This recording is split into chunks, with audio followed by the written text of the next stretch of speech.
y ya hoy van a presentar este libro que se llama Espinas de Fuego, y él es el maestro Alejandro Rocher, es maestro en psicología, en administrativo y organización de salud y en clínica, y entonces él nos va a presentar, pues, él es el escritor de este libro, nos va a explicar el contenido y todo lo que se requiere, pues, esta presentación del libro. ¿Sí? Muy buenas tardes a todos, ¿cómo están? Buenas tardes. Buenas tardes. Qué bueno, es un placer estar aquí con ustedes. Realmente yo le tengo mucho cariño a ICEMIN, porque parte de mi formación fue justamente, prestaba en una sala, yo estaba estaba tomando un diplomado en tanatología y prevención del suicidio en el ICEMIN de Tlalnepantla. Entonces, pues sí, realmente ese diplomado yo lo estudié justamente para poder darle forma a este libro. Entonces, para mí es un honor estar aquí enfrente de ustedes como mi segunda casa. Como escritor realmente pues es el inicio de la formación, digamos, ya como tal, para poder pues hacer la obra que tengo, aunque esta obra ya la tenía. Bueno, pues me presento, mi nombre es Alejandro Rocher, soy maestro en psicología, tengo una maestría en administración de organizaciones de salud. Más o menos en una semana empiezo otra maestría en psicología clínica y de la salud. He estudiado distintos diplomados, algunos cursos, y bueno, básicamente desde que era niño siempre mi intención fue pues eso de escribir, ¿no? Aunque a veces no lo sabemos como con mucha certeza, pues siempre fue así, ¿no? Siempre me gustó mucho el terror, me gustó mucho la psicología, aunque yo no sabía qué era la psicología, digo, yo tenía como 9 años más o menos, y me gustaban las conversaciones, algunos libros, lo que tenía que ver con esa, yo lo llamaba así como si fuera, vamos a filosofar, ¿no? Así, a los 9 años, pues, ¿qué pensamos, no? Pero ya con el tiempo me di cuenta de qué era la psicología en la prepa, por ejemplo, que es cuando empezamos a tener un acercamiento. Y pues les tengo que decir que me fue muy mal en esa materia, pero aprendí que eso es lo que yo quería. Eso es lo que yo quería. Terminé lo que fue la prepa, empecé pues ya toda la formación que les estoy platicando. Pues yo me dedico a dar terapia, soy terapeuta también. Trabajo en Unitec aparte. En la parte académica. Entonces, bueno, al final la intención siempre fue desde que era pequeño pues tratar de saber un poquito más, de conocer un poquito más acerca del terror, porque siempre me gustó mucho el terror, pero mezclado con esta parte de la psicología, y de ahí, de esa búsqueda de identidad que vamos teniendo pues desde que somos muy jóvenes, pues surge Espinas de Fuego, ¿no? Les platico un poco. Espinas de Fuego es un libro de terror psicológico. La historia es básicamente la historia de un hombre, un médico, que pierde su trabajo por mala praxis y decide suicidarse. Y eso pasa pues en las primeras líneas del libro. Él está en el hospital, decide irse a su casa porque no quiere estar ahí. Justamente están muy cerca de poderlo pues juzgar a través de la ley por lo que hizo. Ahorita les voy a platicar qué es lo que hizo que él perdiera su trabajo. Entonces él llega a su casa, después de que se tomó algunas pastillas, está en el hospital, decide escaparse, llega a su casa, y resulta que cuando está en su casa se da cuenta que él ya está muerto, ¿sí? Su espíritu se queda dentro de su cuerpo y vive la descomposición de su organismo de manera natural. Sabemos muy bien lo que sucede con el cuerpo cuando no es embalsamado, pues esto es lo que él está experimentando. Pero al mismo tiempo en el que él está experimentando esa descomposición física, empieza también a descomponerse su mente, y es donde entra el componente psicológico, que gracias al diplomado también pude pues adaptar un poco esta parte. Él empieza, finalmente sabemos muy bien que todos somos neuróticos. Cuando nos despertamos y no hemos desayunado, ¿cómo nos ponemos? ¿No? Cuando queremos ir al baño, cuando tenemos sed, cuando hace mucho calor, nos ponemos de malas. Esos negocios, todos somos neuróticos en algún momento del día. El problema es que si no se detectan este tipo de situaciones, se puede ir se puede ir incrementando, y es lo que le sucede a este personaje, ¿no? Se llama Julio.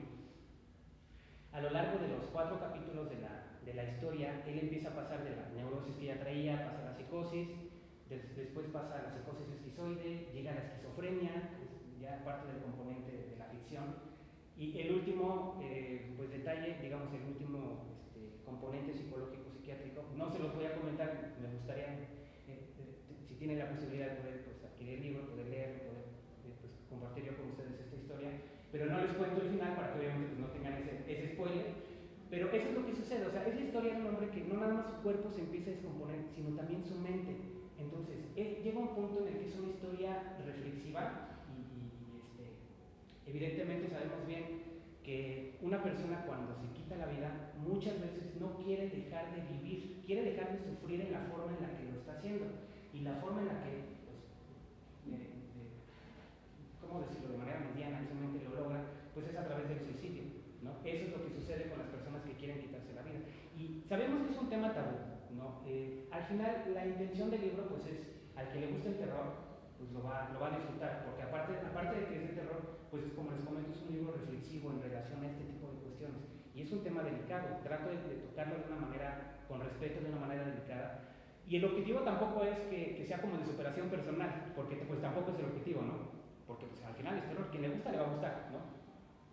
Sin embargo, puede llegar a servir para poder meditar un poco, pensar un poco sobre qué es lo que realmente podría pasar si en algún momento no tenemos las estrategias de afrontamiento necesarias y nos suicidamos. ¿Qué es lo que pasa, digamos, en la mente, por decirlo de alguna forma, de este paciente, que se va a decir, no, de este personaje?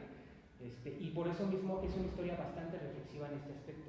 Entonces, básicamente, Espinas de Fuego y otros horrores se compone de dos elementos, que es Espinas de Fuego, que es la novela principal de la que les estoy platicando, y más o menos por la mitad se encuentran los otros horrores, que son 9 relatos sobre terror, algunos son de horror nada más.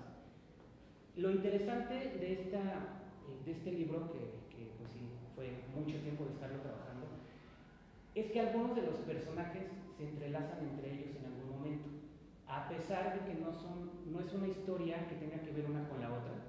Algunos de los personajes se entrelazan ligeramente entre ellos, y eso es lo que lo hace interesante, porque de repente empezamos a leer Espinas de Fuego, vemos algún personaje que es como ambientación, ¿no? Cuando estamos leyendo algún libro, de repente nos damos cuenta que aparece un personaje, modifica un poco la historia y desaparece. Pues en este caso, algunos de los personajes que son así como, yo les llamo como ambientación, de repente se entrelazan un poco con Adelante. Adelante, tomen la asiento.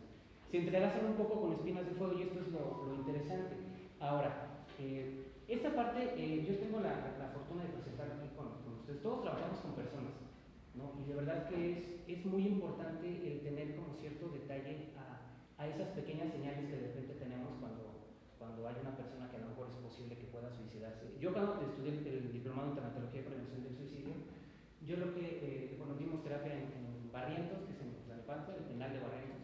Entonces, pues cambia mucho la perspectiva de una persona que le hizo daño a otra persona al momento de estar pues ya enfrente de esta persona para poder evitar que se suicide, ¿no? O sea, cambia mucho el concepto que tenemos de una persona que cometió un crimen a una persona que está encerrada, que es un interno, pero que estamos tratando de ayudarle para que no se quite la vida. Entonces, cambia mucho la perspectiva desde mi punto de vista como psicólogo, cambia mucho la perspectiva que tenemos hacia las personas. Entonces, evidentemente, pues, si funciona la terapia dentro del penal, pues afuera, pues, por supuesto que funciona por toda la formación que tuvimos la oportunidad de tener.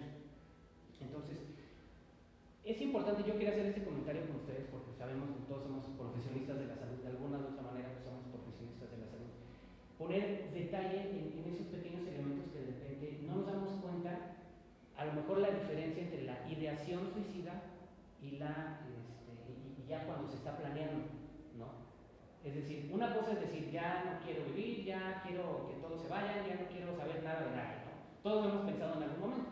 De hecho, parte de lo que les iba a platicar también, tengo la fortuna de que tengo una entrevista en el periódico La Jornada del 3 de octubre del 2001, se las traje para compartirlas, y le llamó mucho la atención al reportero, Alex Pyle se llama, que pone una frase que viene en el libro que dice: todos somos suicidas de closet. Hasta aquí viene también la portadita. Y eso es algo interesante. Realmente, si somos honestos, todos somos suicidas de closet. En algún momento hemos pensado, en algún momento, aunque sea una sola vez, hemos pensado en quitarnos la vida, aunque sea de una manera inconsciente. No siempre, como lo estoy diciendo, muchas veces son con acciones, las conductas de riesgo que les llamamos, ¿no? Y evidentemente, si nosotros como profesionistas de la salud tenemos certeza de las situaciones que puede llegar a vivir el paciente, Y la diferencia entre decir, pues es que a veces quisiera morirme y ya, a decir, a veces pienso en colgar una cuerda en la casa. Es una gran diferencia. Créanme que ese es el primer de pocos puntos rojos que debemos de tener en cuenta para poder pues caer en cuenta justamente qué es lo que puede pasar con una persona que tiene ese tipo de intencionalidad suicida. Y esa es la diferencia. Una cosa es la ideación suicida. Buenas tardes, adelante. Una cosa es la ideación suicida y otra cosa es pues ya la intencionalidad. Y evidentemente en el libro pues también se aborda este punto en el que a través de la reflexión que hace el personaje pues sí logramos darnos cuenta de que a veces esas estrategias de afrontamiento que necesitamos, si gustas sentarte en alguna de las sillitas o ahí, ok, disculpa, debemos de poner atención a ese tipo de detalles, ¿no? Como les comento, no es lo mismo la ideación que ya la intencionalidad. A mí me tocó, gran parte de las terapias que yo he dado pues es en domicilio, por la misma situación que se da de repente una persona que está pues por quitarse la vida. El hecho de que una persona tenga ya esa intencionalidad suicida y diga, ¿puedes ayudarme? Es un gran paso. La mayoría de las personas que se quitan la vida no lo hacen, o que tienen algún intento, porque eso también, hemos estado también en contacto con personas que han intentado y que han fracasado, que eso también es bastante de análisis, que puedan analizar bastante bien por qué se fracasa, ¿no? Digo, como pequeño detalle, depende de la forma en la que una persona vaya o intente quitarse la vida, pues es si quiere tener o no quiere tener éxito en esto, ¿no? Y esto también pues, se puede interpretar bastante en terapia, ¿no? Pero bueno, yo me acuerdo que en algún momento entré a la casa de un paciente y todavía la cuerda estaba colgando. Entonces así como, pues fue fuerte, ¿no? Porque digo, a pesar de que pues, a lo que yo me dedico, pues de repente entrar y ver la cuerda, no, pues está fuerte esto, ¿no? Y empezamos a trabajar en las sesiones y todo, y llegó un punto en el que cuando llegué ya no estaba la cuerda. Ya su semblante era diferente, empezó a cambiar muchas de las actitudes que tenía hacia consigo mismo. Y evidentemente pues es importante, independientemente de si somos psicólogos o no, ¿de qué áreas son? Si me pueden compartir las áreas que me comentaban allá, que nutrición, algunas otras áreas. Área médica. Enfermería. Trabajamos con personas al final, y entonces es bien importante poner atención a ese tipo de detalles, ¿no? Esto se los comento porque evidentemente pues, todos somos profesionistas de la salud y digamos que la presentación de este libro está enfocada con este punto y me parece muy interesante. De hecho, hace un año, este libro, en esta semana se cumple un año de que fue publicado y la verdad nunca me imaginé que iba a tener la oportunidad de presentar el libro con profesionistas de la salud, sabiendo que el personaje principal pues es un profesionista de la salud y pues todo lo que sucede. Las personitas que acaban de llegar les platico brevemente la sinopsis del libro. Es un médico, un hombre que por mala praxis pierde su trabajo. Él no tiene familia porque decidió no tener familia, no tiene más que su trabajo, ama su trabajo, está casado con su trabajo y lo pierde. Entonces, como no tiene esa red de apoyo que también es importante, decide quitarse la vida, pero su cuerpo se empieza a descomponer y al momento en el que su cuerpo se empieza a descomponer y él está consciente, porque digamos que su espíritu se queda dentro, su mente también se empieza a descomponer y viene ese componente psicológico que les comentaba hace un momento, ¿no? Que él pasa de la neurosis, psicosis esquizoide, esquizofrenia.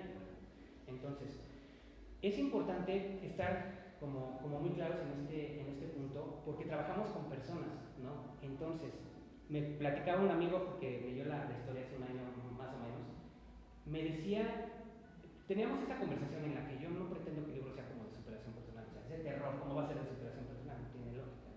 Sin embargo, todo nos puede servir por estar mal o por estar bien hecho, ¿no? Yo espero que esté bien hecho, tengo la certeza de que, bueno, por lo menos a mí me gusta, tengo la fortuna, les presento a mi hijo, está aquí conmigo, él también le gusta mucho la historia, entonces, bueno, pues digamos que esa es mi medida, yo considero que está bien, entonces, todo nos puede llegar a servir.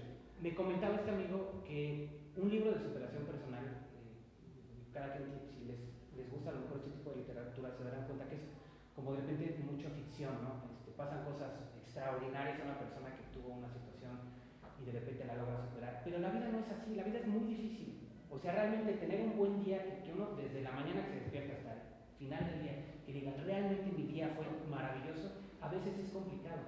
Entonces, el hecho de tener estrategias de afrontamiento, vivamos solos, vivamos con alguna pareja, vivamos con nuestros hijos, como sea, es importante tenerlas y también es importante tener esa red de apoyo, porque si no la tenemos, evidentemente pues pasan las cosas que estamos platicando, ¿no? Entonces, como profesionales de la salud, como les repito, si nosotros estamos conscientes de que a lo mejor, por ejemplo, con este tipo de literatura, algún otro tipo de literatura, es como si viéramos el cielo desde el infierno, porque eso es lo que le pasa al paciente. Digo, perdón, es que también es paciente, ¿no? Al personaje, ¿no? Él ya está muerto, pero su cuerpo está, o sea, está consciente dentro de su cuerpo, entonces ya no hay vuelta atrás. No sé si les ha pasado, de repente tenemos un buen día, despertamos, nos bañamos, nos arreglamos y decimos, hoy va a ser un buen día porque me gusta cómo me veo. Él ya no tiene esa opción, porque su cuerpo se está marchitando, ¿no?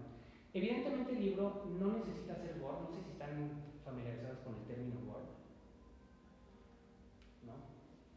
Es como, como poner un ejemplo, pues demasiado sangriento, ¿no? Simplemente.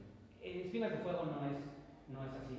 No necesita hacerlo porque el hecho de platicar lo que les he platicado pues es suficiente como para decir, ah, caray, ¿qué pasaría si esto me sucediera a mí? ¿No?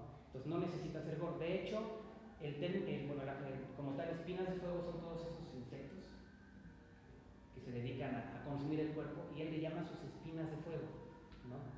Y de alguna forma, el hecho de llamarles de esa manera es como una especie, es como si se aferrara un poco a la vida y la muerte. Y eso es lo interesante. Él logra encontrar estas estrategias de afrontamiento, pero cuando ya está muerto.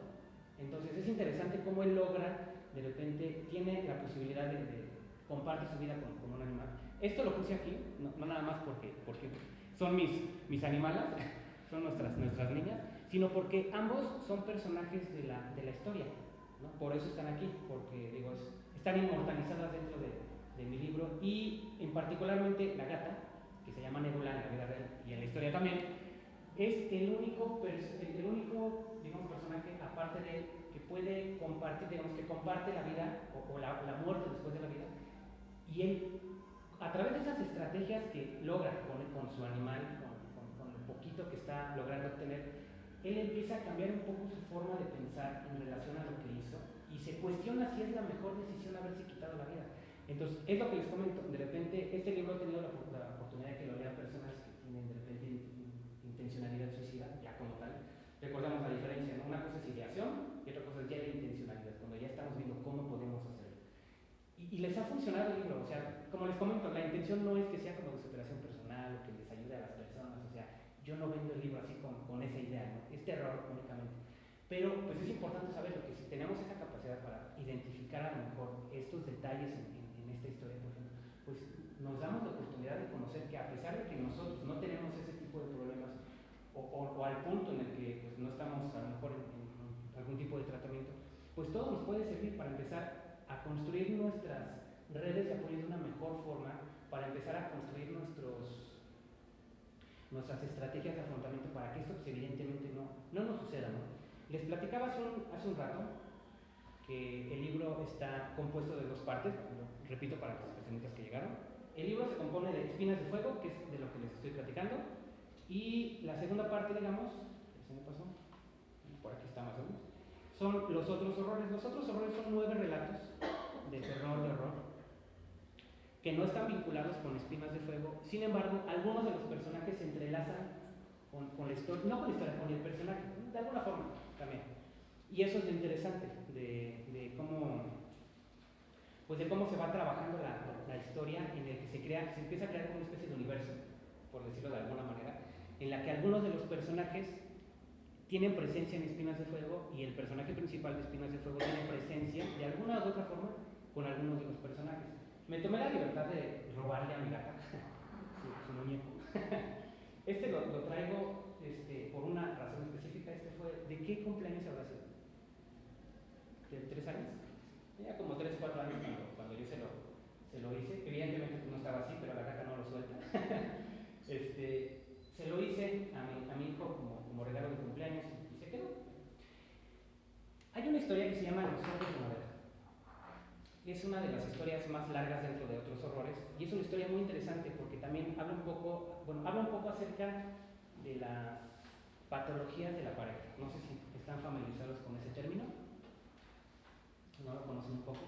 Pues resulta que si yo soy una persona, a lo mejor, que digamos la base de mi personalidad es muy codependiente, tengo a mi pareja que es a lo mejor muy mandona, vamos a ponerlo así, ¿no? Entonces, yo esperaría ser codependiente, pues que a pesar de que a lo mejor es muy mandona, no se vaya de mí, ¿no? La intención es esa, es una patología. Somos compatibles, pero no significa que seamos funcionales, ¿no? Y en realidad, de hecho, me acuerdo muy bien que le daba mucha risa a un jefe que tuve hace tiempo, que platicando de eso yo le decía que las personas no se casan las patologías, y es una realidad.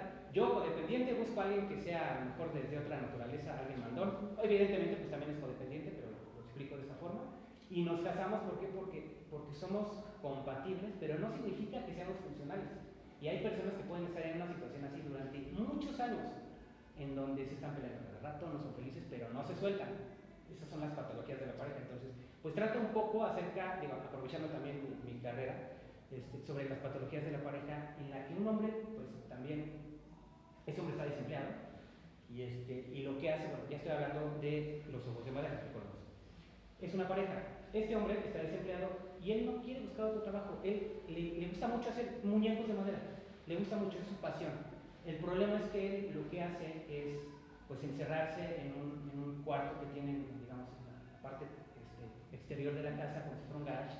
Él se olvida de su esposa de alguna forma. Él está comprometido con sus trabajos, está fastidiado de que su pareja nada más esté presionándolo por otra situación, que si ya vienes a comer, que si ya vas a traer dinero. Él simplemente trata de desligarse de todo eso y se dedica a hacer sus muñecos de madera. El problema es que ya tiene muchos meses de esto, y la esposa, que se llama Julieta, el hombre se llama Gerardo, como que se empieza a psicotizar. Evidentemente pues, por los celos, por la soledad, hay personas que empiezan a tener alucinaciones, y no nada más lo digo yo, lo dice la literatura. Hay un libro muy interesante, una película muy interesante de Luis Buñuel que se llama Él, no sé si han tenido la oportunidad de verla. Bueno, pues habla de, la vimos, bueno, sí. Mi compañera de carrera, mi amiga de hace muchísimos años, tuvimos la posibilidad de verla juntos en clase, justamente. Exactamente. Entonces, pues, ¿qué es lo que le pasaba? Ya tenía alucinaciones, el hombre ya tenía alucinaciones por los celos.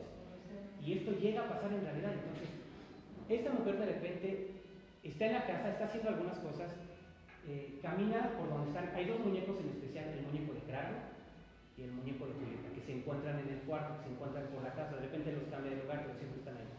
Pues ella siente que los ojos de madera la siguen para donde va. Entonces ella ya no sabe si realmente hay una entidad maligna dentro de los muñecos que está tratando de, no sé, apoderarse de su esposo. Estamos hablando de celotipia también.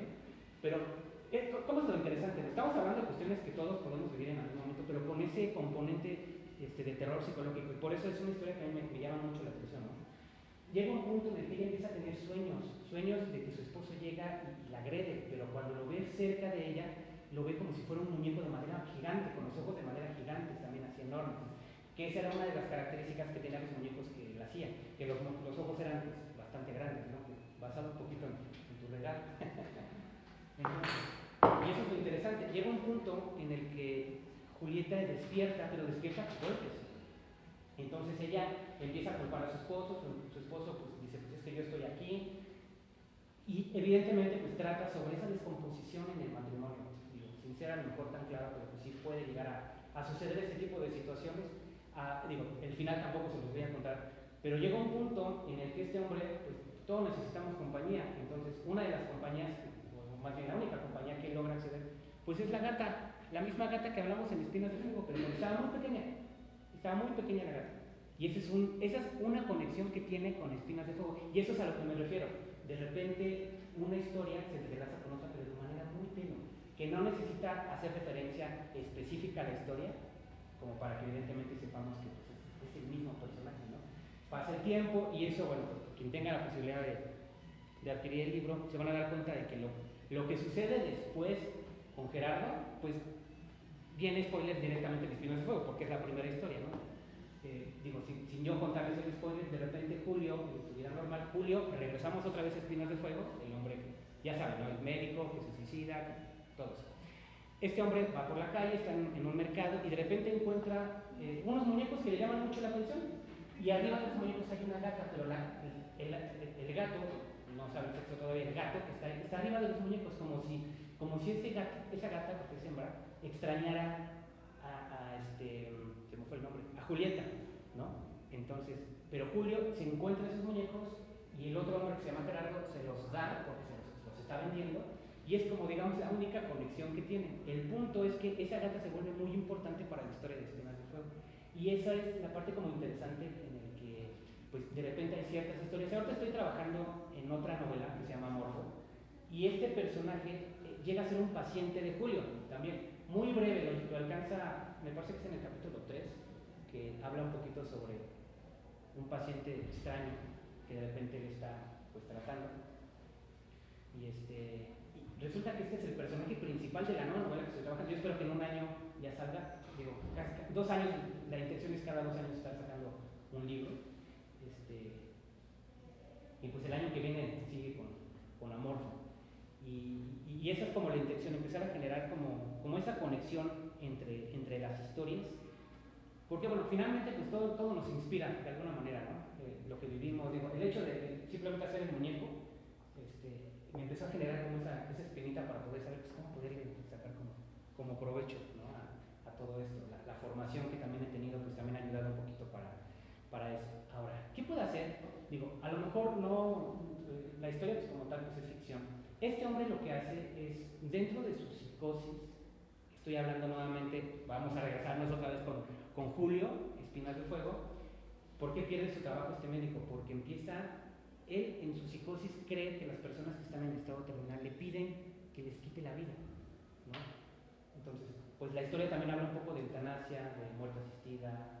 No sé si se le puede llamar muerte asistida cuando a lo mejor no hay consentimiento por parte del paciente. Sin embargo, pues en la psicosis de este hombre, por eso es importante que si hay algunos síntomas que de repente podamos notar que son diferentes a lo que vivimos generalmente, pues tenemos que tratarnos, porque si no, sucede esto, ¿no? Se empiezan a desencadenar otras situaciones que se pueden volver una psicosis esquizoide, una esquizofrenia, que es lo que le pasa al paciente, personaje, a Julio, ¿no? Entonces él cree que las personas que están dentro del hospital pues le piden que les quite la vida, y él lo que hace, y eso es bien interesante, él se proyecta, el dolor que trae lo proyecta con los pacientes, y él cree que la forma de que pueda dejar de sufrir y de sentir ese dolor es evitando que sus pacientes dejen de sentir ese dolor. Es algo muy narcisista al final, no estoy pensando en el paciente, estoy pensando en mí, se está proyectando de esa forma.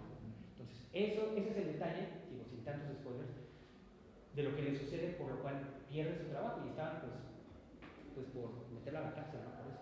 De hecho, eso es lo que le sucede. Entonces, básicamente, Espinas de Fuego es una historia, como les comento, de terror psicológico, que la intención pues es esa, la intención es adentrarnos en la mente de las personas, manipular un poco como escritor a través del texto a la persona que lo está leyendo, para que ustedes puedan proyectarse un poco con el personaje y puedan sentir de alguna forma lo que él está sintiendo. Es una historia muy reflexiva, como les comento.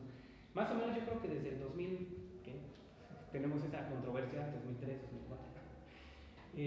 Tengo aquí unas tarjetitas, ahorita les voy a dar quien quiera unas tarjetitas para que puedan checar mis redes sociales.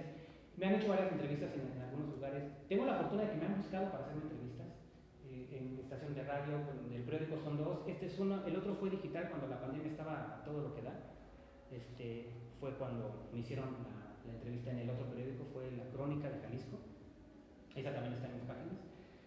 Y siempre, bueno, pues toda la información que yo comento en una presentación del libro que hice, en varias entrevistas, son como 4 entrevistas, 5, 6, no sé, la verdad, contando estas. El único detalle es el año en el que empecé a escribir Espinas de Fuego.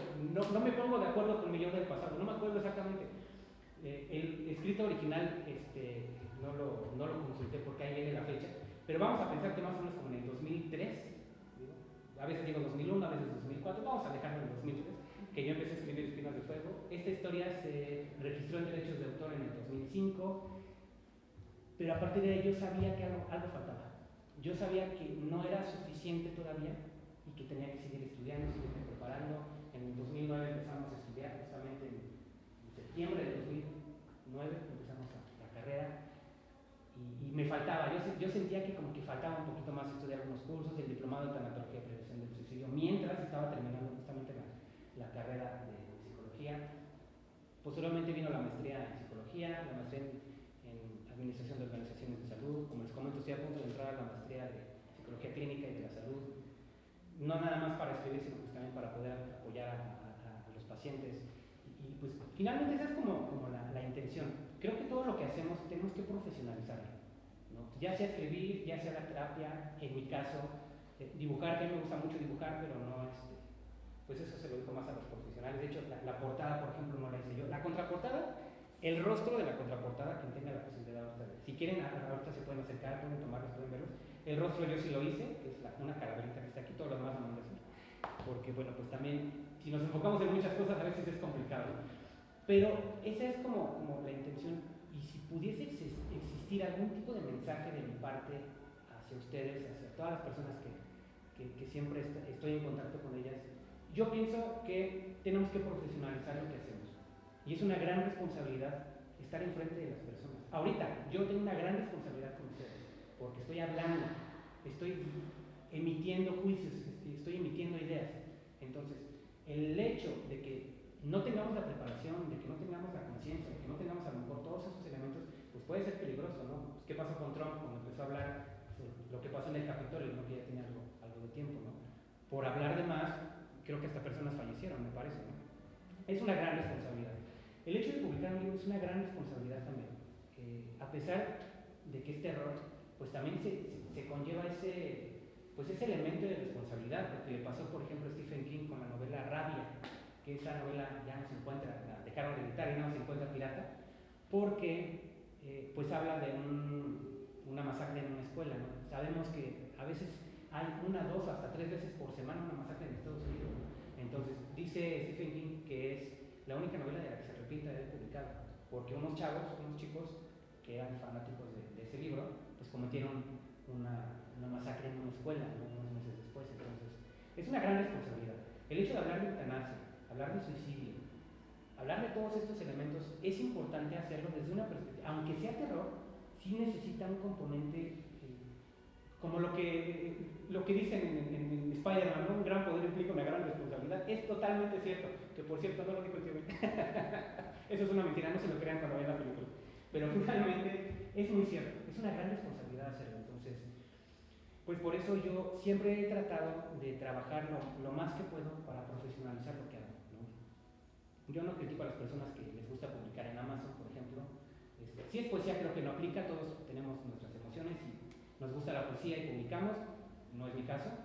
Adelante, ¿no? Yo no tengo tema con eso, pero hay personas que de repente hablan sobre otros temas sin estudiar, sin a lo mejor tener cierta conciencia de lo que es realmente, lo que puede implicar el tema, y eso es a lo mejor en lo que sí estamos un poquito pues en desacuerdo, ¿no? Entonces sí siento que es una gran responsabilidad. Ser escritor no nada más es, pues, escribo, como lo que tengo aquí en mi pequeño guión, que te dije que no lo iba a tomar al 100%. Escribir nada más, lo publico y ya soy escritor. Yo creo que se requiere un poquito más.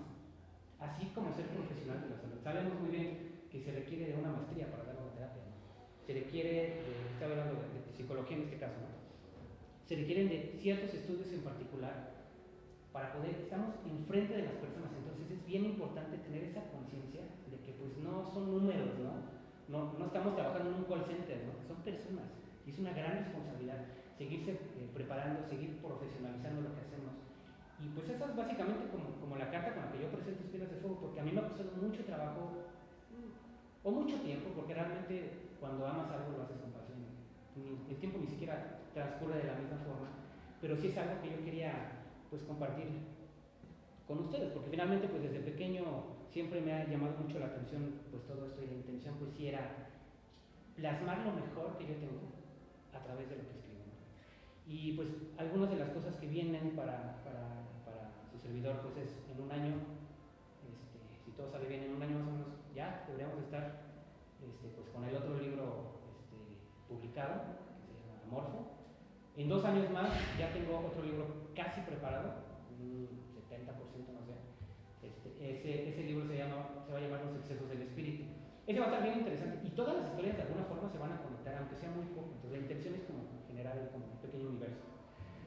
Ese muy breve les platico, son 7 relatos largos, no sé qué tan largos vayan a ser, la verdad, sobre los 7 pecados capitales, pero enfocados tanto al terror psicológico como al horror. Hay ciertas historias que no tienen tanto el componente de psicología y es más horror como tal, ¿no?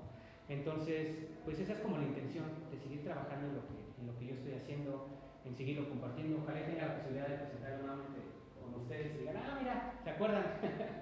pues ya no tartamudeo tanto como el año pasado, ¿no? Entonces, pues yo les agradezco mucho por el tiempo, todavía tenemos unos minutos, pero me gustaría que ustedes, si tienen alguna pregunta, si tienen algún comentario, me lo pudieran hacer para, pues para poder continuar. ¿Tienen alguna pregunta? ¿Por qué ese título? ¿Qué significa para ti espinas de fuego? Las espinas de fuego son esos insectos que se llaman antropomorfos que consumen el cuerpo de la persona que ya falleció. Es que no quiero ser tan gráfico, pero bueno, las larvas, los gusanos, bueno, todo eso. Este hombre, para evitar a lo mejor ser tan gráfico, le llama que son sus espinas de fuego, como si lo único que tuviera en ese momento eran sus espinas de fuego. Y eso habla también de que está generando esas como estrategias de afrontamiento cuando ya está muerto. Por eso les llama así como mis, ¿no? Mis espinas de fuego. Y las espinas de fuego como tal pues son esos insectos, de ahí viene el nombre. O sea, ¿es real eso? ¿O salió de acá? O sea, la historia. No, las espinas. Sí, bueno, o sea, creo que no sé cómo explicarlo. Sabemos que cuando una persona muere, de repente llegan muchos insectos a consumir el cadáver, ¿no? Esos insectos son las espinas de fuego. O sea, sí es real que de repente la entomología forense se dedica a eso, a verificar, depende de la larva, del tamaño de la larva, del tipo de insecto, es en qué condiciones murió. Hay personas que de repente encuentran cierto tipo de larva que no se da en un lugar caluroso, se da a lo mejor debajo del agua, ¿no? Y dicen, bueno, pues esta persona la asesinaron a lo mejor y la fueron a tirar a un río, ¿no? Y es como la entomología forense logra identificar pues cómo murió una persona. Y todos esos insectos de los que habla la entomología forense, yo les llamo como de cariño espinas de fuego. ¿Cómo se le llama? El espadón de la muerte, por ejemplo, le llaman, ¿no? Pero sí son reales todo esto. O sea, ¿los forenses les llaman espinas de fuego a las larvas que te comen? No, el espadón de la muerte o los insectos antropomorfos, pero yo le llamo espinas de fuego. Salió de tu libro. Sí, exactamente. El título salió. El título sí, exactamente. ¿Algún otro comentario que quieran hacer? ¿Alguna pregunta? Con toda confianza. ¿Por qué tanto horror? ¿Mm? ¿Por qué tanto horror? ¿Por qué tanto horror? Desde muy niño siempre me ha gustado. Y es que yo pienso que si analizamos un poco, por ejemplo, las películas de terror, lo que les espantaba a las personas en los años 20, los años 30, era muy diferente. O sea, realmente el terror es el reflejo de la sociedad que estamos viviendo en este momento y de la degradación de la sociedad de alguna forma. Y es que sabemos muy bien que no puedes, ayer veía en una película, no puedes, ¿cómo era? Morir sin vivir un poco, vivir sin morir un poco. Bueno, en ocasiones eso nos sucede, ¿no? El hecho de conocer el contexto de qué es lo que le asusta a las personas en la época, por ejemplo, pues nos puede ayudar mucho a trascender un poco ese tipo de situaciones, ¿no? Y evolucionar a lo mejor como sociedad. Entonces, pues sí, me gusta mucho el terror, me gusta mucho. Y creo que la mejor forma de poder, como escritor, no como psicólogo, es muy diferente como psicólogo, como terapeuta, pero como escritor el hecho de explicar ciertos detalles que son pues, importantes para las personas a través del terror, creo que me parece bastante atinado para poder conocerlo de una manera como más específica. Por eso. ¿Y a qué grupo de edades lo diriges más? Pues mi niño tiene 15 años, no hay problema. Es cuando más les gustan este tipo de historias. Los terrores, pero por ejemplo, para un adulto consciente, mientras menos horror mejor, ¿no? O sea, a mí por ejemplo no me gustan las películas de terror, se me hizo muy interesante. La dirección del libro se me hace interesante. Como lo enfocas, se me hace interesante, pero a mí por ejemplo no me gusta el terror. Por eso pregunto, ¿a qué? ¿Como a quién está dirigido? ¿A quién está dirigido? A personas que les guste, bueno, mi papá no le gusta el terror. De hecho lo dice, hasta lo dice en vivo en una presentación del libro, ¿no? Que no le gusta el terror, que él veía las películas así. Que no se dio porque pues, la cámara estaba hacia mí, pero yo veía las películas así. Y le gustó mucho la historia, ¿no? O sea, él no puede ver una película de terror, ni acompañado ni solo, no le gusta para nada. Pero este es otro tipo de terror, es terror psicológico. Sí. Hay un término que se llama screamer, que es cuando de repente estamos viendo una película de terror y de repente llega y grita. Eso es un recurso muy barato de las películas actuales. Nada que ver con esto. O sea, no es ese tipo de terror de que te asusta No es un terror sangriento. No, es un Es terror un terror de más reflexivo, emociones. mucho más reflexivo. ¿Cómo se llaman los juegos de video? Eso es el screamer. Jumpscare. Bueno, que también ese recurso barato de estar en los juegos de video, ¿no? Que de repente sale un monstruo y tienes que matar. No tiene nada que ver. Es una historia muy reflexiva. Es muy reflexiva, pero también tiene ese componente de... Es que, digamos que todo lo de terror que compone el libro ya se los he mencionado. El hecho de saber que una persona se quitó la vida, pero su cuerpo está dentro, su espíritu está dentro de su cuerpo y se está descomponiendo, lo está viviendo, es como el componente más fuerte, por decirlo de alguna forma, del terror. Pero como es terror psicológico, pues lleva a otros niveles, ¿no? Que no son necesariamente horror así grotesco, a pesar de que estamos hablando de una situación como de tipo David Cronenberg, ¿no? Que no tiene nada que ver con La Mosca, por ejemplo. David Cronenberg, que es un director que como que se dedica mucho a eso. Pues no, realmente no, es como muy reflexivo en ese punto, por eso yo sí los... Adelante, sí. ¿Tus pacientes suicidas lo leyeron ya? ¿Alguno lo ha leído? Yo trato de no mezclar mucho mi vida como psicólogo, o sea, mi profesión, como escritor. Cuando yo estoy en una situación en la que estoy con un paciente, pues me reservo a trabajar mucho en la terapia. Con todo lo que estoy tratando de aprender y todo lo que he aprendido, trato de enfocarme nada más en eso. No agarrarlo como carta de presentación y decir, léelo y con eso te cuento. Realmente trato de no mezclarlo, pero hay otras personas que sí han tenido a lo mejor ese tipo de pensamiento, que no son mis pacientes, que dicen, oye, está padre, porque pues uno se empieza a cuestionar sobre algunas situaciones y pues sí cambia la perspectiva de lo que estaba pensando, ¿no? Sin ser mi paciente. Trato de no mezclarlo. Y también algo muy importante, no hay conflicto de interés porque no hay ni nombres de pacientes, ni situaciones de pacientes. Tengo cada historia, no las mezclo en las historias, en lo que estoy escribiendo. Me refiero a historias que me han contado en terapia, ¿no? No lo mezclo, no se puede hacer eso. Entonces no hay, todavía no me he dado la oportunidad, me parece que no es muy afortunado mezclar, digamos, esa parte de presentar el libro a un paciente justamente en el proceso terapéutico. Pero si yo soy tu paciente y conozco tu historia, porque bueno, generalmente primero revisamos con quién vamos a tomar la terapia, ¿no? Si yo soy tu paciente y sé que escribiste el libro y quiero leer el libro, ¿ninguno de tus pacientes ha leído tu libro? No. No, trato de ser muy cuidadoso con eso. Generalmente, pues digo, cuando vamos a terapia, ahí por la colonia, pues no buscamos a lo mejor, pues si tiene redes sociales o algo así. Entonces, no he tenido la oportunidad que alguien diga, oye, tú eres el mismo que escribió. No, realmente no. Como es como muy local la terapia, digamos, que pues no se ha dado como esa oportunidad. Sí la gana, ¿no? Pero no lo he hecho todavía. ¿Y de dónde salió el personaje de tu libro? ¿De dónde salió? Yo creo que es, digo, si nos remontamos al año 2000 y tantos, pues es como esa búsqueda de identidad, pero a través de la muerte, lo que le sucede al personaje de mi parte. No porque yo haya pensado alguna vez matarme o algo así, no, yo tuve experiencias con personas cercanas que se quitaron la vida, ¿no? Y pues yo desde siempre fui muy reflexivo, empezar a pensar un poquito, pues, qué le pasó. Hace muchos años teníamos, como por ese tiempo teníamos una amiga, de hecho, en ese tiempo teníamos una amiga que se suicidó, una amiga cercana. Y también por la colonia un niño, creo que de 10 años, se ahorcó enfrente de su hermanito de 8 años, ¿no? Y yo pues, no estaba muy joven, entonces pues sí, es algo que impacta, es algo que a través de eso yo dije, bueno, ¿qué sucedería? Yo en búsqueda de identidad como adolescente y de repente suceden ese tipo de situaciones con personas, mi amiga por ejemplo que tenía la misma edad, pues yo creo que de ahí surge el personaje de Espinas de Fuego, tratar de buscar como esa identidad, pero que ya estaba muerto. Entonces esa reflexión pues fue a través de las vivencias que yo tuve, no porque yo lo haya deseado en realidad, ¿no? Pero fue pues, a través de esas vivencias. ¿Cómo se llama tu médico que se suicida? Julio. Entonces, Julio nace de todas esas experiencias, no es alguien que te haya llamado la atención y que hayas querido involucrar. ¿Por qué médico? ¿Por qué médico?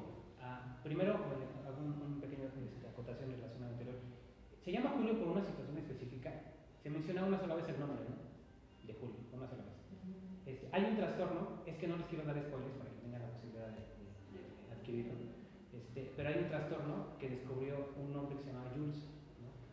Ya sin más detalles, que es el último trastorno que les digo que tiene esta persona, por eso se llama así, en referencia al trastorno que tiene él, ¿no? ¿Cuál fue la otra pregunta? ¿Por qué un médico? Porque era más fácil. Era más fácil de alguna forma el hablar de cuestiones médicas a un médico. Es que sucede algo muy, muy interesante. De repente, y creo que lo menciona también en el libro, ¿no? De repente nos confiamos mucho. Uno como psicólogo se confía mucho, ¿no? Dice, bueno, pues en terapia yo diría que llegues hasta acá, ¿no? Pero yo llego hasta acá porque yo sé lo que puede pasar y yo sé hasta dónde puedo llegar, ¿no? Somos de repente muy confiados.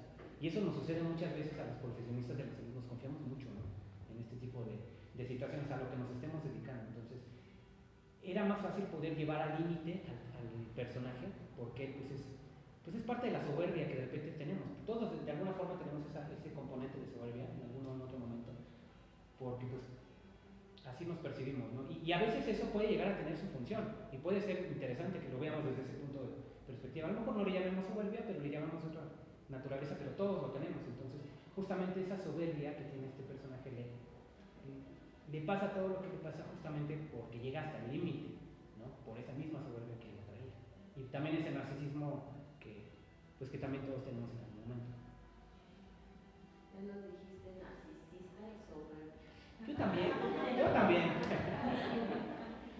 Digo, todos lo tenemos en algún momento, ¿no? Lo importante es que sigamos siendo funcionales, ¿no? ¿Y qué costo tiene el libro? El libro, en mi página tiene un costo de 200 pesos. Para ustedes, quien lo quiera adquirir, se los voy a dejar en 150 pesos. Para quien quiera adquirirlo. Mi hijo y yo hicimos estos separadores, son de los poquitos que todavía quedan.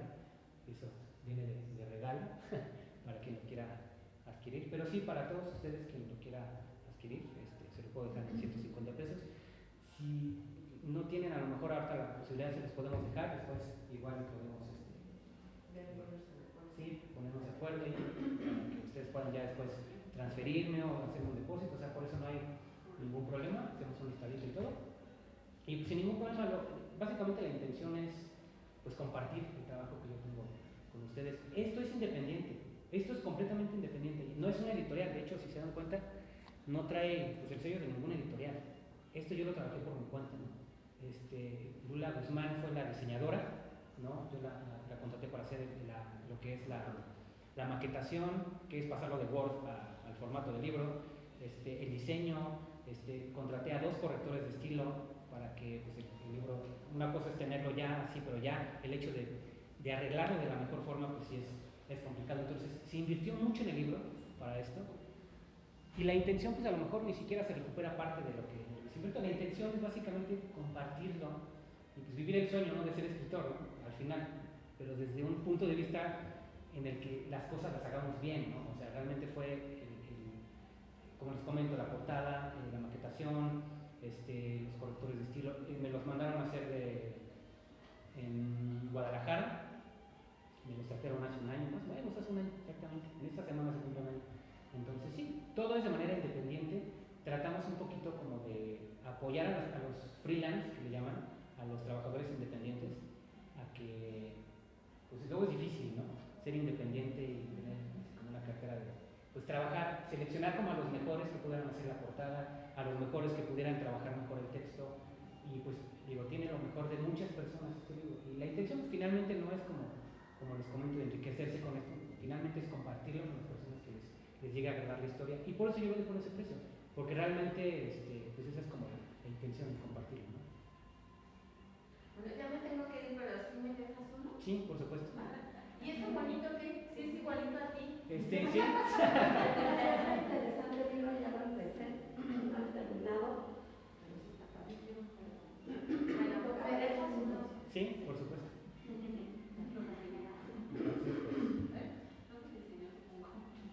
¿Cómo? No te diseñó su funko.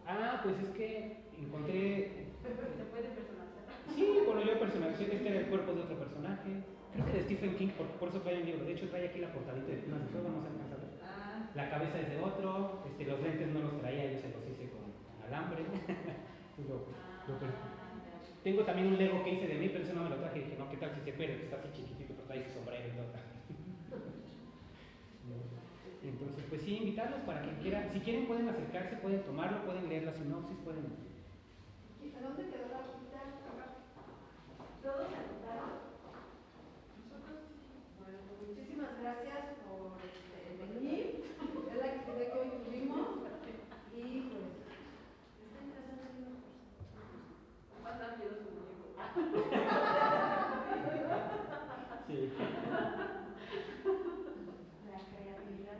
Y a los 3 años, imagínate, yo dándoselo a mi hijo, pobrecito. ¿No te asustó cuando lo viste? La película. Los potes.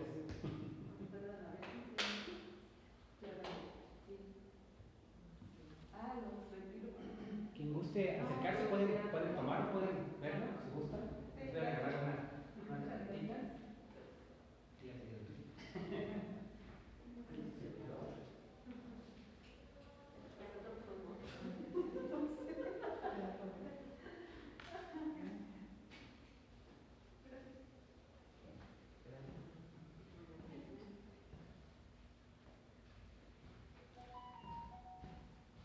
Sí, quien guste puede acercarse, puede tomar, puede pues, verla.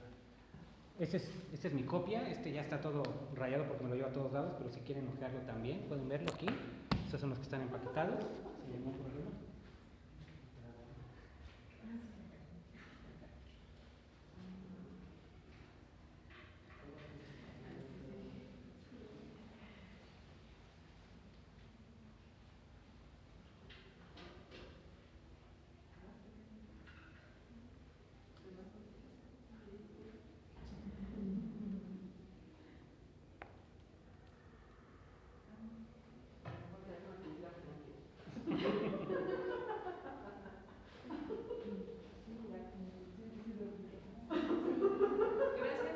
Hasta luego. Buenas tardes a todos.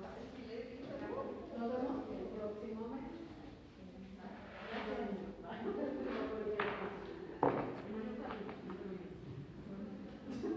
No se va bien, ¿verdad? De acuerdo.